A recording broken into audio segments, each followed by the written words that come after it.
That, Baba Yusuf, I want you to come in here. He raised some fundamental issues, like the president is, racing against time. This issue of tax and all that shouldn't have come. He should have allowed or ensure that people, see the benefit of subsidy removal, benefit of floating the naira. People are still trying to recover from those shocks. Absolutely. And now that is why they don't even trust that the tax reform bills will produce any, legitimate child of sort. Thank you very much. First of all, let me go back to this issue of, you see, like I said, the North needs to be strategic. We are not the only ones in this country. I have staked my life for this country, my grandfather, my father. We should speak out. It is time for what I call the Northern Reawakening, Hamza. If we don't do that, we'll be left in the motor park. Now, the entire bill, there's a very sore point of it is the increase in VAT. Why not the Northern elites and the intellectuals like us sit down and do a counter? That's the counter I'm saying. Okay, tick, tick, tick, this is allowed. In the present VAT regime, we allow it to continue with the allocation by derivation or consumption. But we don't agree with increment to 7.5%, for example, until such a time that the economy improves. We take that, we move. That is my position. So throwing away with debate, so it's like you are giving them free consultation. Yes. Secondly, we need to understand the dynamics of this, and that is why the political class has been taking us for a ride, Hamza.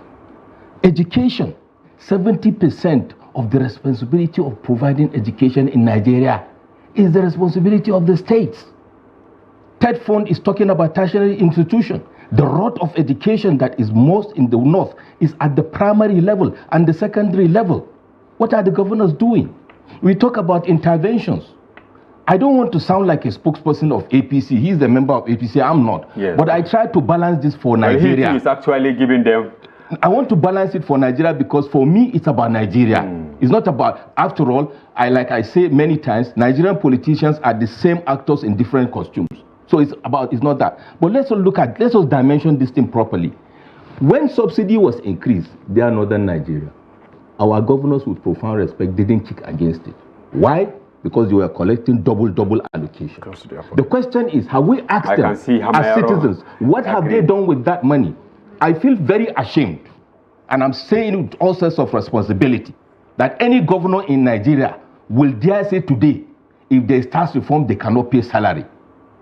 It is unfortunate. We should have a fear of God. What if those states are federal republics on their own? What will happen? If those states are federal republics on their own and COVID happened, what will happen? This president has been giving them double. But because they were together, they didn't come to say people is against the North. They were pocketing the money. Over 100 billion. I may be wrong, but over 100 billion has been allocated by federal government to states as palliative interventions. 5 billion per state, trucks of rice and whatever. What has happened to that? You see, it has come to a point whereby we should recognize that as Nigerians, when you are driving, a good driver looks at the rear view mirror and the side mirrors as you are looking ahead. We should look at our colleagues at the other side. They are guilty of the same, but the approach is different. Now you have governors have suddenly become activists. As a typical northerner, I will start becoming suspicious of those people that are rent-seeking commission collection and they keep quiet and now they are shouting they want to cheat you. Because that is how they have been doing to us for many years. We have produced more presidents and heads of state than any region in Nigeria, yet we are the most backwards. Why? Because at the subnationals, and indeed even those representing us at the federal, are not representing us adequately. And that is where we should start holding governors to account. And then at the same time, take our destiny in our hands. My brother here should go through the bill. I should go through the bill. Like I said, these are my observations. And for example, the items that are supposed to be taxed, are there items that are exempted from tax that we, the Northerners, should say we should tax them? Because if we do, it will catalyze, more revenue for us, for example. This is how we should think and reposition. And if other parties see that, this thing is not, they will say, keep it like that. Or if it happens, it is for the betterment of the country. But I'll line with this at this point in time. Finally, the point is this. Yes. The point is this. Even whether or not this tax reform is undertaken, unless the citizens in the North start holding their political leaders to account, especially these governors, it will get worse and worse and worse. The issue of insecurity, the issue of lack of education and health issues and all that is the core responsibilities of our governors. And if these northern governors, as they are kicking against it now, hold the president to account, because indeed majority of them are APC, then we may not be seeing what we are seeing. So as far as I'm concerned, we as citizens of the North, not the political leaders, not the traditional institution or the religious institution, with due respect to them, because as far as I'm concerned, I see a conspiracy of silence, selective silence on issues that concern Nigerians. We can read and write. Let me give you an instance. Do you know that I heard about a group, in a WhatsApp group, that northern intellectuals subjected the bill to AI?